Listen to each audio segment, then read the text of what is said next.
Assalamu alaikum and welcome to Out of Sight, a podcast show aiming to raise awareness about disability and special needs. On today's episode, I'm your host, Sarah Hamza, and with me is Mason Reza. Mason Reza Kaku. Nice to meet you, Mason. How are you Assalamualaikum. doing? Alaikum Thank you assalam. for inviting me. Just a bit of background to Mason Reza. Mason Reza is a web designer by day and has many roles in the community, including AV support, burial team, and madrasa. So, Mason, how are you doing? First of all, thank you for inviting me to the show.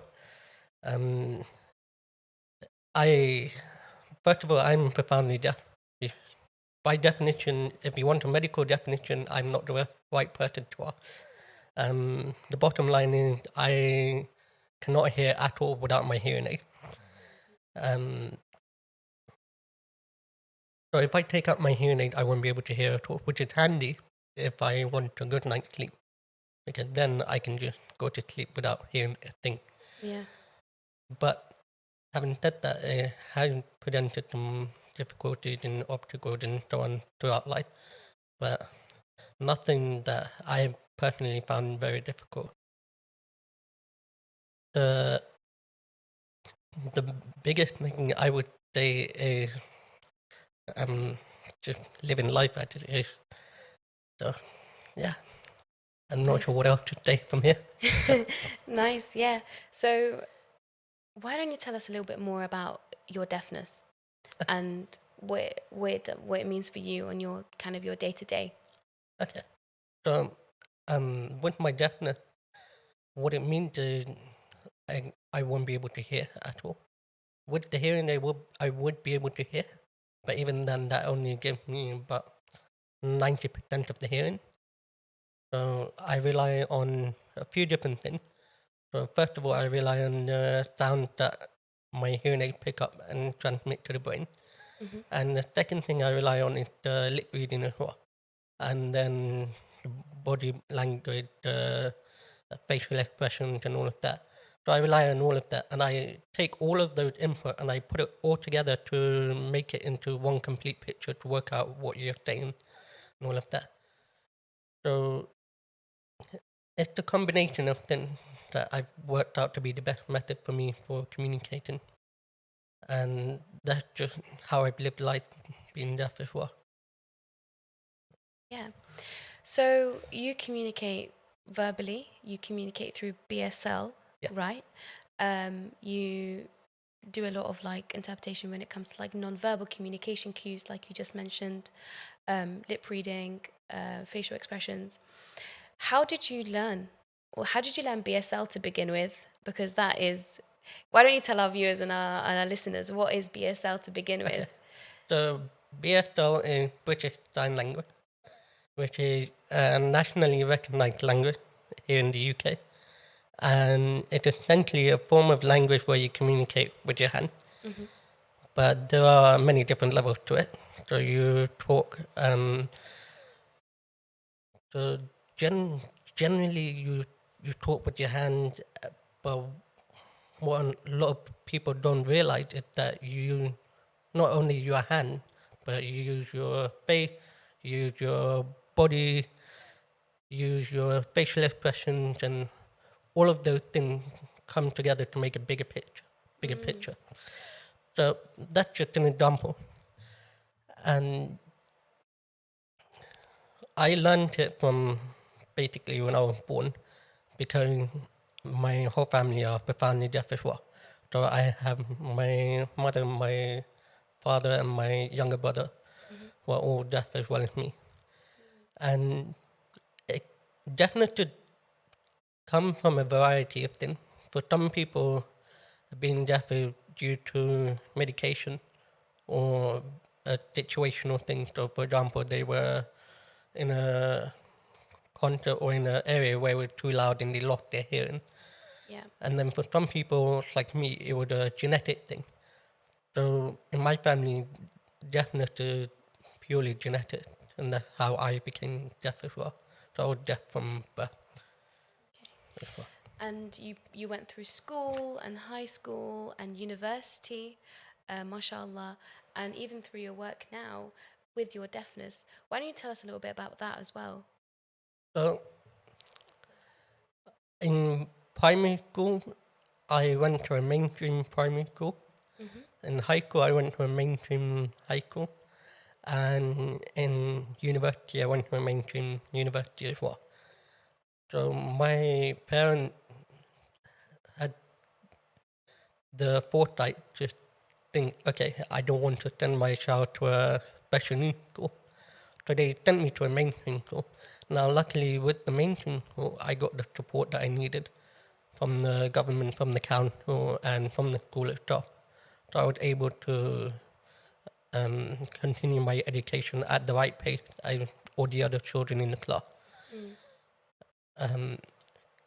With the primary school, it was a bit of a struggle because at the beginning the council didn't want to provide the support. But then my mum took the council to court, and Wow. from there the council decided to give me the support. So in primary school, I got the support in the end, which was very good because, Yeah.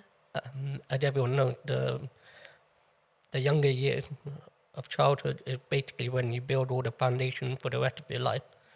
Now, if you have that foundation correct, then the rest of your life is pretty much straightforward from there. So, alhamdulillah, I got the support I needed at the right time.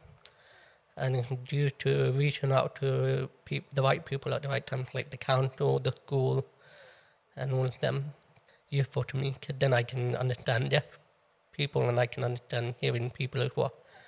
And yeah. Wow.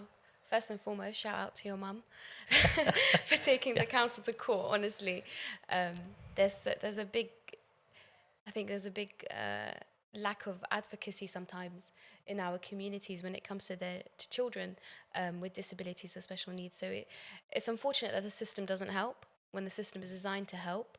And there's so much politics behind that, and we could probably have a whole episode on that. But yeah, shout out to your mum for doing so. A lot of credit goes to mum and dad. This whole episode is credit to mum.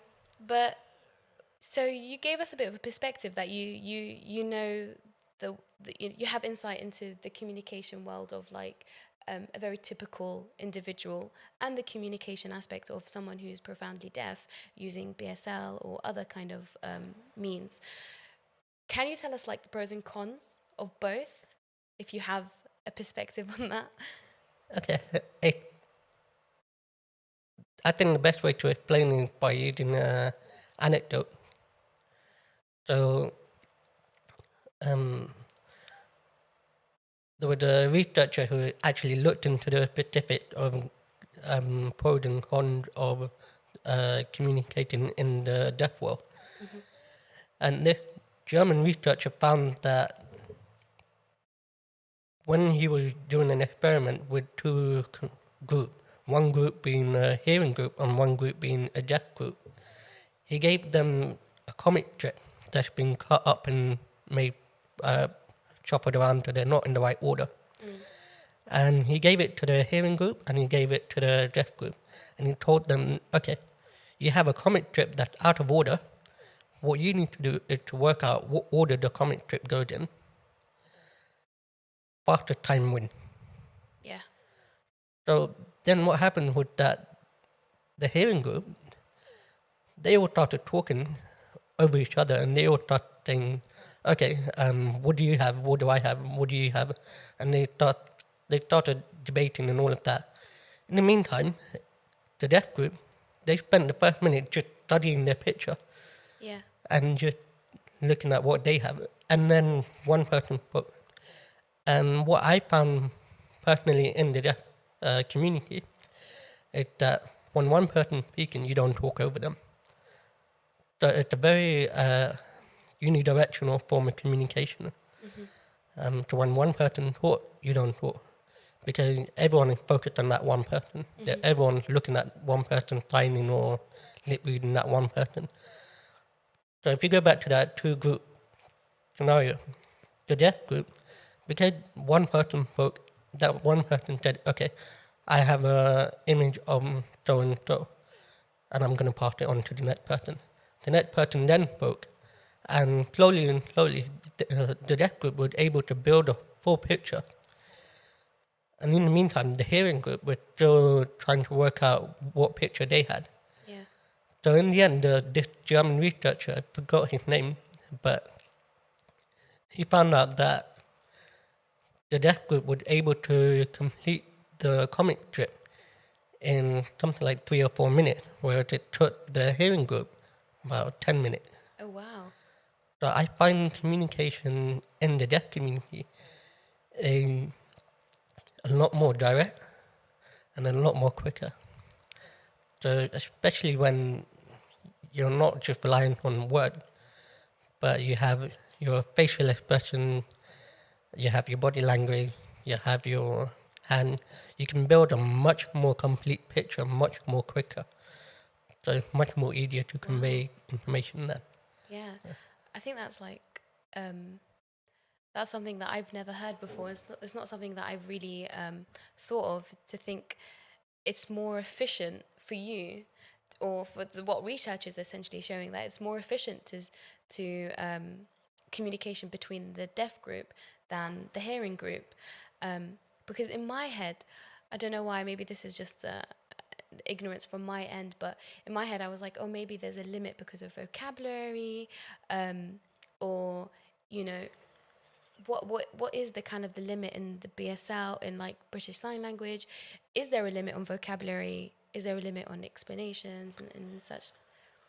There's a limit on vocabulary because as BSL is a language of its own, Of course, yeah. it's got its own vocabulary and all of that. But at the same time, when people associate a limited vocabulary with the language, I think it's completely the wrong notion. Because you have people, like take me for example, I went to primary school, I went to high school, I went to university and all of that. So alhamdulillah, I'm able to talk to you now. My speech is developed now, and credit goes to my mom and dad for that. And so because of that, my vocabulary is, I would say, sufficiently developed. So I don't think it's to do with the language at all. It's to do with the upbringing and the support you get. So if you look at somebody who's been brought up in the education system here and is disabled, not just specifically, but generally disabled, I think they would get much more support here than if they were, for example, in Africa. 100%. Because the education support system in Africa is much more disadvantaged than it is here. So I don't think the vocabulary thing is to do with the language. It's more to do with the upbringing and the support that you have there. Yeah. Yeah, I agree. It's probably access, but very interesting actually. So you do a lot of work for the community as well. And I kind of went through that in the background very, very briefly because, mashallah, you're a very humble person. Why don't you tell us a little bit about your role in community? Because I know that's a big aspect of who you are, right? Yeah. So I do whatever I can for the community. That's my bottom line. So I get involved in the AV team at the mosque. And it's ironic because when you think of AV, you think of audio. I'm gonna say sound. And then you have a deaf person handling audio. So it's a very ironic thing. But apart from that, I also help out in different part of the mosque as well. So I help with the burial team. I also help to run the madrasa as well. Yeah, I do whatever I can just to make sure the mosque function and the community is there. Yeah, that's amazing. And I think it's really important for someone like you to be part of this community, right? For A, representation, and B, because you're so integrated in the community, you do so much.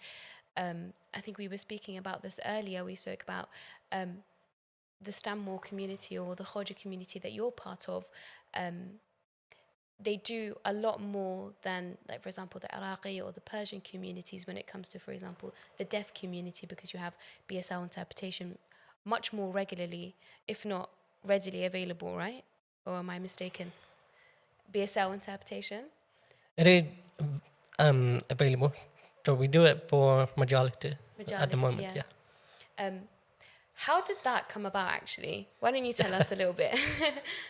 So the at Dunmore specifically, the live interpreting of Majalik actually started way back in the 90s, early Wow. 90s. And it started with my late grandmother, because my late grandmother had three kids, my father and my father's two sisters. Now, all three of them were profoundly deaf. So she managed to bring them to the UK, managed to give them a good education. And then she was thinking, okay, I want to teach them the Islamic stuff as well. And so she brought them to the madrasa. She found out that there's no, there's not much support there at the madrasa, so she joined the madrasa and helped them to establish a special need unit at the madrasa way back in the 90s.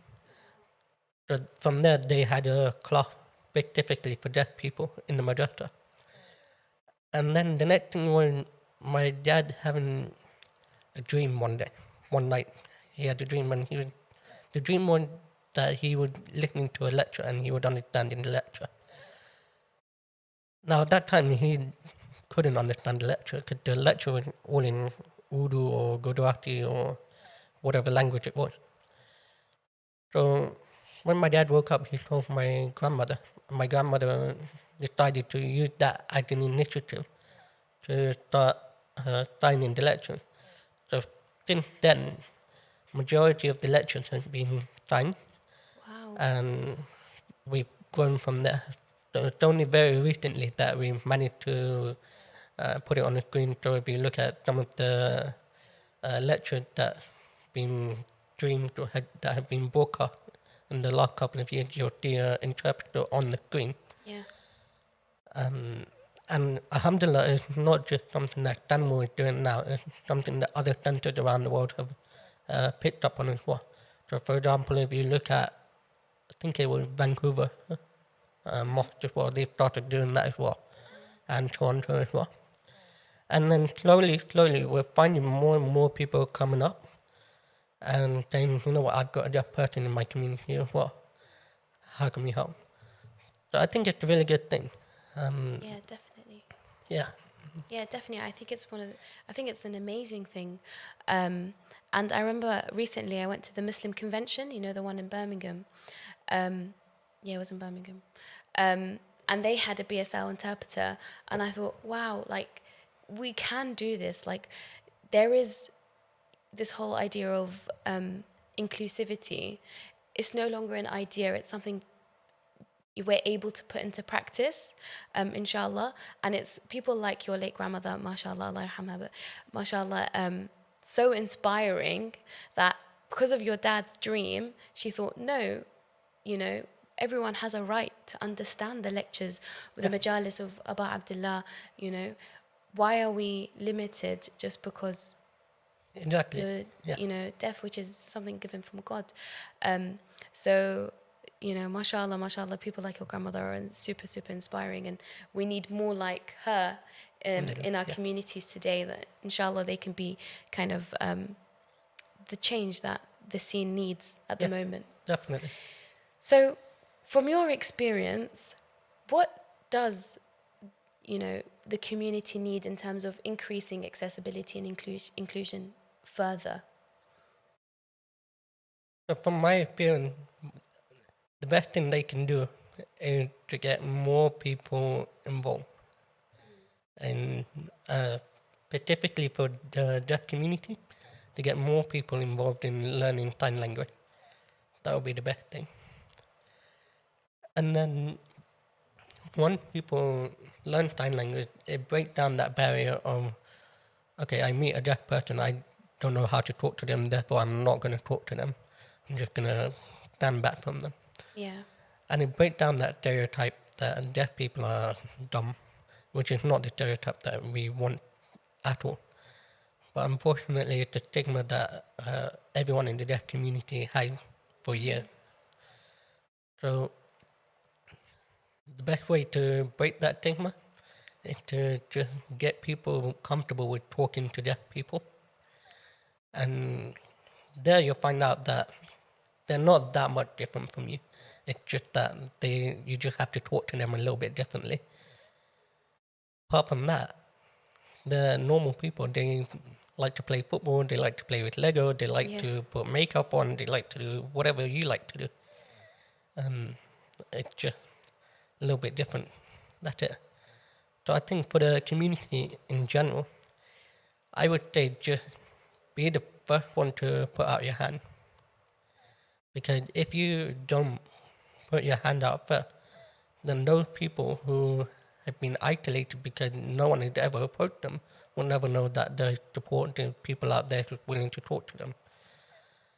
So I think the best thing to do is be the first one to put out your hand and just say, how can I help? Let's talk. Let's be friends. Let's do this. Let's play football. Let's do that. So once you extend your hand, they will think, okay, actually there is somebody who wants to talk to me. And maybe they don't feel isolated as before. And then they start coming out of their shell and they start talking, and that's how you bring the deaf community into the general Muslim community as well. Yeah. And that's what I hope to happen in the future. Inshallah.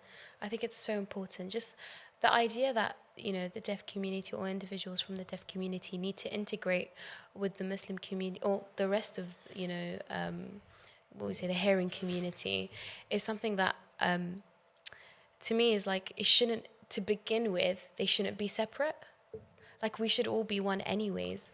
And sometimes we forget that it does need a bit of proactiveness of extending a hand and just being like, hey, do you want to join us?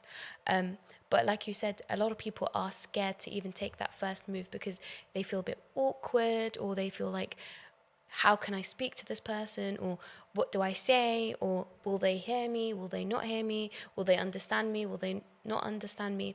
So,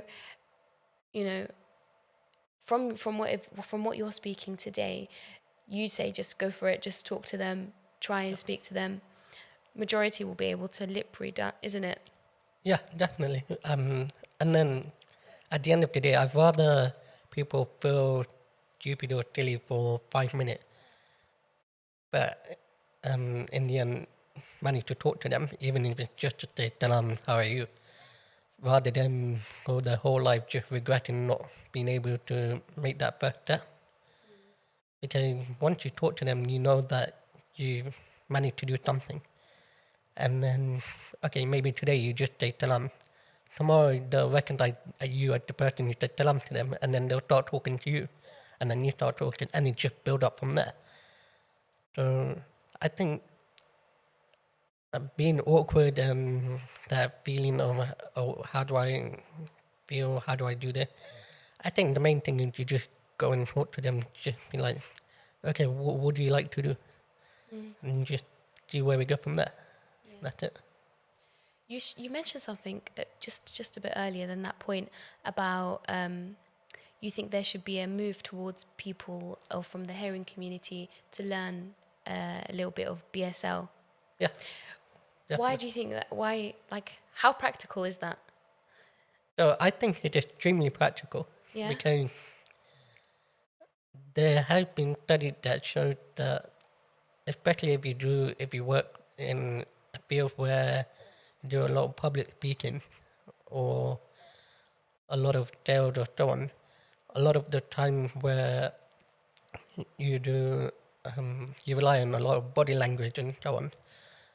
Now, if you learn sign language, naturally you pick up the body language. Naturally you pick up facial expressions and all of that. So it had application outside of talking to deaf people as well. And that's what a lot of people don't realize. That as soon as they start learning sign language, they start thinking, actually, I'm looking at this person on the train station. I can tell that this person is really, really stressed out because his shoulders are all tensed up and his eyebrows are all furrowed together and all of that. And I can tell this person is really stressed out. And that's only because I learned sign language. Wow. So I think it's a very practical thing to do. And at the end of the day, you learn another language as well. So I think Yeah. it's a good thing to do. Yeah, of course. Wow. I never thought about learning sign language. Actually, I tried at uni. You know, when they do like the extra courses, like extra modules. I did it for a term, and I was like, "This is hard." It is hard, isn't it? Yeah, it is hard Takes at first, practice, but though. you get there. Yeah, You will every get there. language is hard to learn to begin with. So, what you think people should introduce sign language into schools like they introduce French? Do you think people should introduce sign language in schools like they introduce French? I think they should, because one thing people don't realize is the power of sign language and the power of body language. Yeah. And if you teach that at school, people will naturally understand that a little bit more than now. So, for example, if you want to portray to someone that you're welcome to ideas and all of that, if you teach them in school, for example, let's say if you teach a child to say that if you're welcome to ideas, hold your arms open, and if you're not open to ideas, just cross your arms together. That is a form of body language. Yeah. And then from that, you teach them sign language as well. And that has so many applications Yeah. going forward. So I think definitely it needs to be taught in schools as well. Inshallah. Maybe you can be an advocate for that. Inshallah, one day. Local. One day. Inshallah. We spoke about the differences in our communities when it comes to, for example, BSL interpretation for majalis and other kind of deficits or lack in terms of timeline when it comes to accessibility and inclusion within our communities in itself. And we spoke a little bit about it off air as well. What do you think, or where do you think, for example, the Khawaja community is in comparison to, let's say, can I say white people? But like like Caucasians, the general not public. ethnic minorities, because I know that ethnic minorities, because we're relatively new in terms of like immigration and migration, we're less established, let's say. So where do you think, in comparison to, let's say, the Caucasian communities or the Christian communities or other religious groups, where are we and how can we be maybe better, or we don't need to be? So I think we've taken the first step in the sense that we've started establishing interpreters in the mosque as well. We've started providing services for deaf people in the community. So, for example, we have madrasas that cater for special needs, that have a team that caters for special needs. We have majalis that are being signed, so they are being interpreted live. And we even have a group that have gone for Ziyarat and Umrah and Hajj, specifically for special needs people. So I think that's a good thing. However, I think there's a lot more we could do. For example, with our Ahlulbayt brothers and sisters, they're working on a Quran that is completely signed in sign language. Wow.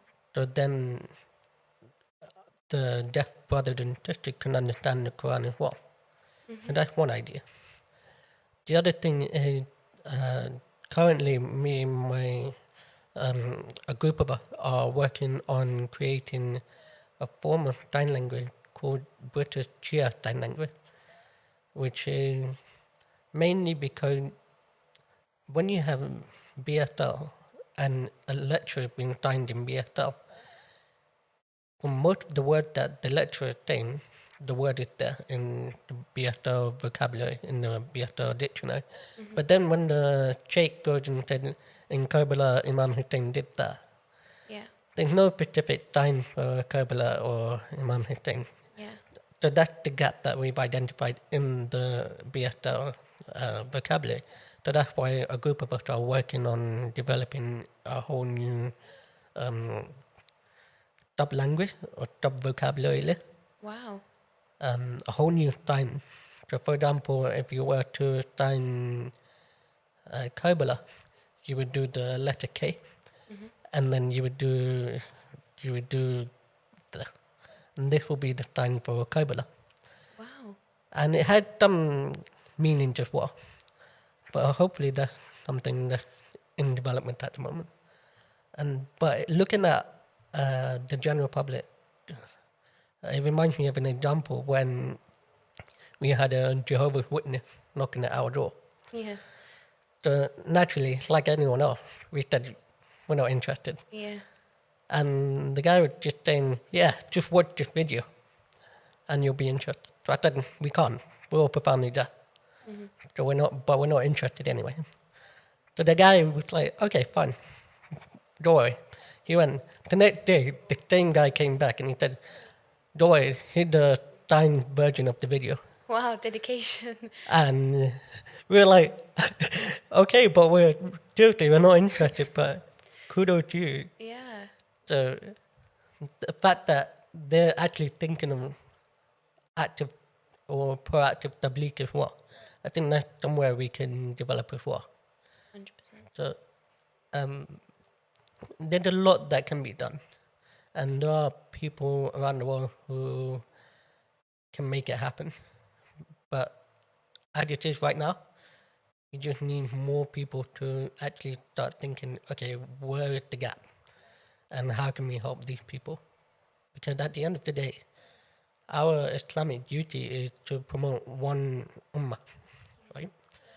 So the best way to promote the one ummah is to bring all the people up when you go up as well.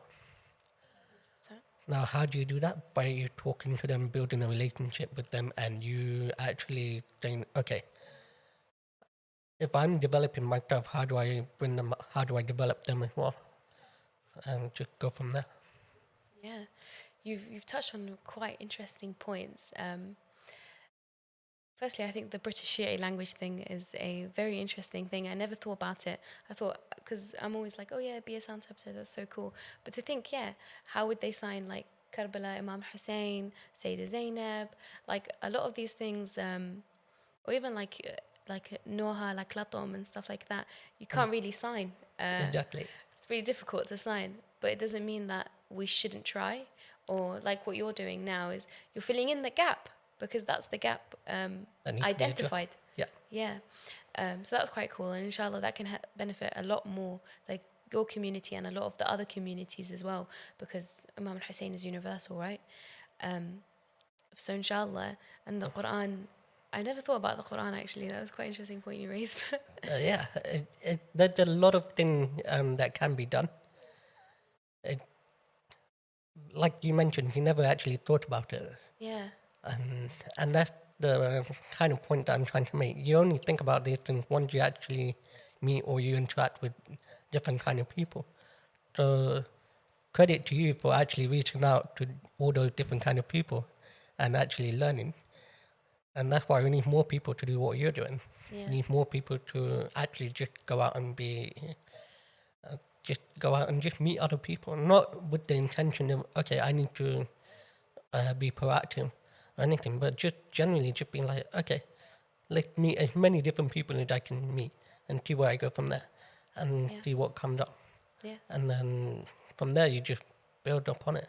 Yeah, I guess that's the whole point of this podcast, right? It's to start these conversations so people at home can, from the comfort of their own home, they can hear from your perspective and other perspectives, like people like you and professionals as well, about what we're not having conversations about, what we're not listening to, and having these conversations for them to listen to and be like, oh, hold on, light bulb moment, this stuff exists, and actually, you know, there's a gap here and there's a gap here and this affects me in this way and I can do this in this way, and it's all about starting that conversation. It's the first step. So alhamdulillah, and honestly, big thanks for you being here, because otherwise we wouldn't hear this. So alhamdulillah.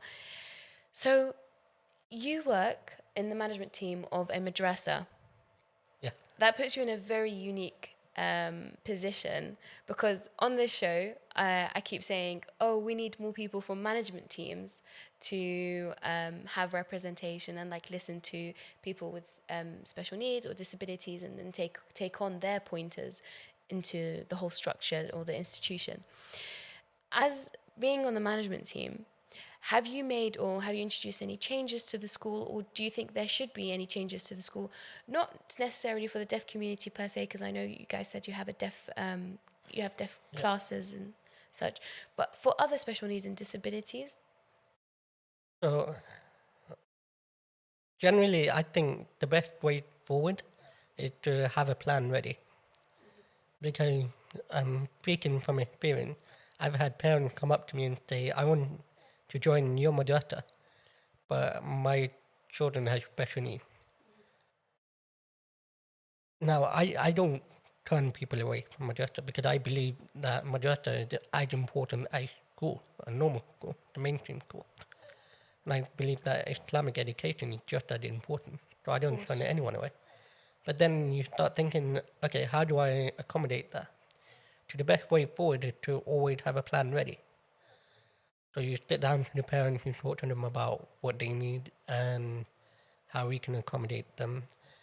And then if you find out, actually, you know what, I have no idea how we can accommodate this, then for me, I just reach out to a person who actually does know how to do it. Mm-hmm. So for example, in my experience, one of the children that we've taken on board in our madrasa is autistic. So when I first met the people, I had no idea how to accommodate that. But luckily, I had a friend who worked with autistic people, and I believe you met her. Well, she was on the show recently, Adra Oh, Hatman. Sister Azria, of course. Yeah. Yeah, she's notorious. So I for her reached work. out to Adra and I asked her, okay, how do I do this? And she was very kind and she walked me through the step. And then from there, I built an idea and I built a plan of how we want to do it. Proposed it. We, as a team, we worked on it together. And then we thought, okay, we can do this. And that's how we managed to accommodate all the people with special needs in our madrasa as well. So I think for madrasa in general, the first step is to think that if you have a madrasa, then even if you don't have the resources in place, or if you don't have the people in place for it, the least you can do is you have a plan in place, or you know what to do if it happens. If a parent comes to you and say, you know what, I've got a child with special needs and I want to go to the madrasa. But as long as you're prepared for that, it's pretty straightforward. You just follow the plan. You follow the plan. You make it sound like it's simple. But yeah, so I guess the first or the most important step is the actual parents reaching out, them coming forward, and them feeling like there's a spot in the school for their child. Yeah. Do you ever find that perhaps parents don't feel like they can come forward, or they shouldn't come forward, or they don't feel like there's a spot for their child? Yeah. So I've had an experience where parents were not really comfortable with their child being deaf, or they were still coming to terms with their child being deaf. So as a result, they sent the child to mainstream school, but too late they realized actually we forgot all about madrasa because we were so focused on getting the child reported in school. So then they reached out to me and they said, I had no idea how to do this for a deaf person at all. So I went over to their house and I spoke to them. Any questions they had, they asked me. They had a lot of questions. But alhamdulillah, they managed to get all the questions answered. I hope they managed to get all the questions answered. And then at the end of the day, they decided, okay, there is a way we can do it. So they sent their children to madrasa. So up to now, that child is still in madrasa. Wow. Alhamdulillah. Alhamdulillah, yeah. So I think if parents are still uncomfortable or if they're still on the fence on deciding about madrasa, I think that they should go for it. Go to madrasa, because at the end of the day, if they don't like the madrasa, the fact that they've tried means that means they've done it. They've done the first step. They've reached out. But if they follow this stigma or taboo that deaf people won't be able to learn, and they shield the child away from madrasa, they don't take them to madrasa, then there's no way the child is gonna develop at all. So you're not opening any path of development for that child. And ultimately, that's what you want for the child. You want the child to develop. So the best way to develop is to bring them to madrasa, bring them to school and all of that. Not keep them locked up in a room or to keep them at home and not do anything. That I don't think is the right way at all. So, Yeah, I completely agree. But so these kind of stigmas and preconceptions or taboos, per se, that you say that you've experienced with parents that might have them for their own kids that are from the deaf community. Have you battled with any preconceptions yourself from other, from hearing members of the community or from anyone else? yeah, I have. Funnily enough, a lot of people don't think I'm smart enough purely because I'm deaf. So I still have people in the community who will not talk to me because Wow. I'm deaf, which is funny because I Unfortunate. literally help to do everything.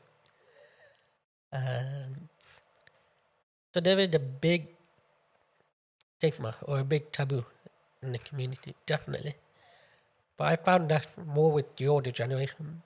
But with the newer generation now, with everyone paying more attention and more awareness to the mental health awareness and talking more about mindfulness and all of that, a lot more people are thinking about, okay, how can we accommodate special needs as well? So I think that's a good thing, definitely. So that means in our generation, the taboo and the stigma is breaking down bit by bit. But again, that's only for people who are being involved or have taken part in mindfulness or mental health awareness. Whereas if you look at people who come from places where there's no such thing about that, it's very weird. It means that there's no talk of mental health awareness there. So therefore there's no focus on special needs. Which is why I think that in our generation, the taboo and the stigma is less, still there, but generally more people are more open now, which is good. It's moving in the right direction. Alhamdulillah that we're moving in the right direction, but it's still very unfortunate that, in your experience, because to me, I'm like, wow, you do so much for the community and you're very present, which is not that's not something a lot of people can say, for anyone really, be it from hearing community or from the deaf community. It's still unfortunate that people have this preconception of, oh, deaf people are dumb or deaf people can't. And I think like the fact that you work in like AV sound and media as a deaf person is the biggest kind of, I don't want to say in your face, but like the biggest way you can say we can do it all. Yeah, pretty much. And it is breaking the barrier. So alhamdulillah and mashallah to yourself. Alhamdulillah. So your involvement with the community and the fact that it's a faith-based community, what is the role that faith plays in your life or in your upbringing that's kind of shaped who you are today? So I would say that I am quite religious, but that's only because credit to my mom and dad of the way they brought me up. So with my mom and dad, they were in a position where one of the things they had to rely on was faith. So that means based on that, they built a habit from that. So it was like, okay, every Saturday and Sunday in winter, we'll go for Fajr programs at mosque. Every Thursday night, we'll go to mosque for Dua Qamar. Every Friday, if we can, we go for Jummah. And because they instilled that habit into me, now every Thursday I go to mosque purely out of habit. Yeah. So faith by habit, if you can define it as that. But on top of that, I do listen to lectures, I read Quran and all of that. So I would say I am fairly religious. And a big part of that is the community as well, because I get so involved with the community. That's part of my definition of Islam as a whole, the community itself. So that's my version of faith, or my definition of faith as well. So I think it's very, it goes hand in hand, the community and faith. Yeah. Yeah. And I guess something that you mentioned as well is the fact that faith was a big support system, or, community is a big support network for your parents when they were raising you, bringing you to mosque, bringing you to madrasa, ta'akume, salat jum'ah. All of these things were big impacts on them because they fell back on faith, right? Through their disability and through yourself and your siblings. And a lot of the time, there's this kind of this preconception of people that are from like a disabled background might think that, or parents of children that have a disability think, the opposite of, why did God do this to me? Or they might have a really strong connection to faith, or the complete opposite, where they kind of stay away from faith. And a lot of the times that we speak to guests, we say the people that kind of stay away from faith are people that are being kicked out by the community, so aren't being welcomed. And the people that get stronger, their faith gets stronger, is because they're being welcomed into the community. I agree, definitely. And I think it's something that you've kind of shown from experience. Yeah, definitely. So they haven't been as welcomed into the community as I have. So therefore, when I see them now, they're not very practicing. Which is why I said that faith and community go hand in hand, right? Definitely. So one of my friends in particular, he doesn't practice much. He goes and drink and so on and all of that. And I find it kind of disappointing, because if the community had reached out to him, his life would be very different now, right? And if that community had that support there in the first place, or even if that community had explained what faith was in the first place, like, okay, what is the legend of Imam Hussein? What was the Battle of Karbala? Why do we believe in the 12th Imam? And all of that. If that would explain from a young age to my friend, then I'm sure his life would have turned out a bit differently. But because at that time, when he was young, there was nothing there. So he turned his attention somewhere else. And he found support in other places. And that's why now he's not very practiced. He still claims to be, he's still a Shia, but he's not a practicing Shia. So I think, like I said, it's down to faith, yeah, but how much the community does that tabligh or that community work to support them. Yeah, it's so important, and I think it's one of those things where it's quite overlooked, the role of the community and the role of the mosque and the role of the people at mosque and the role of the attendees in majalis, because all it takes is one or two comments that might push someone out. And I'm not even speaking like about the special needs or the disabled community. I'm talking about generally everyone. If someone came to me and was like, oh, you shouldn't be dressed that way in the mosque, or you shouldn't be speaking like this, or you're out of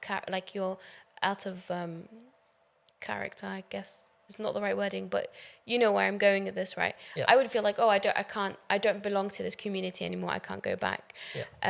And I guess with the special needs and the disabled kind of community, it's worse, because for them to even go is a big step. For them not to feel welcomed is something that is our fault, not their fault. And it's something that we need to work on, not for them to work on. And like you mentioned, it's all about being proactive, right? Yeah, definitely. Even if you don't know how to accommodate, the best thing to do is just to ask them and just say, okay, how do we accommodate you? So I think that's one of the best ways to make people feel welcome. You just talk to them and you just say, okay, I recognize your presence here. How do I make sure you're comfortable while you're here? Yeah. So then that person might say, you know what, actually, I don't understand the lecture. Or, you know what, actually, why do we have to pray? And then you just build the conversation from there. You just start the conversation from there. So I think definitely the best way is just to talk to them and just say, how do I accommodate? Yeah.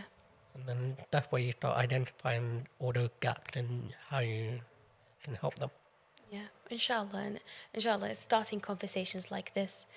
So, unfortunately, we're coming to an end of this episode. So, I just want you, in your own kind of words, to tell us like advice to the general viewers or the listeners, or even to parents that might be struggling with a new diagnosis for their child, or individuals struggling with a diagnosis of any type of special needs or disability, or specifically deafness, you know, how they can come to terms with it, or what advice would you basically want to part us with? It's a tough question. Sorry. I would say forget the pity. So when I meet people and I say I'm profoundly deaf, they say, "Oh, I'm sorry to hear." It's like, oh, why are you sorry? There's nothing to be sorry about, because if Allah has made us the best of creation, then there's a reason why I'm deaf, right? So therefore, there's nothing to be sorry about. But rather than thinking, "Oh, I'm sorry," or sending pity on someone, I would say start thinking about how you can work together, because I Muslims, our responsibility is to bring everyone together into one ummah and to bring them up. So the best way to do that is to start thinking, okay, how do I involve them with whatever I'm doing? Because if I'm going to develop myself, the best way to bring the community together is to get everyone to develop with me. And that's how we all grow together. So I think that you just reach out to them. For the people who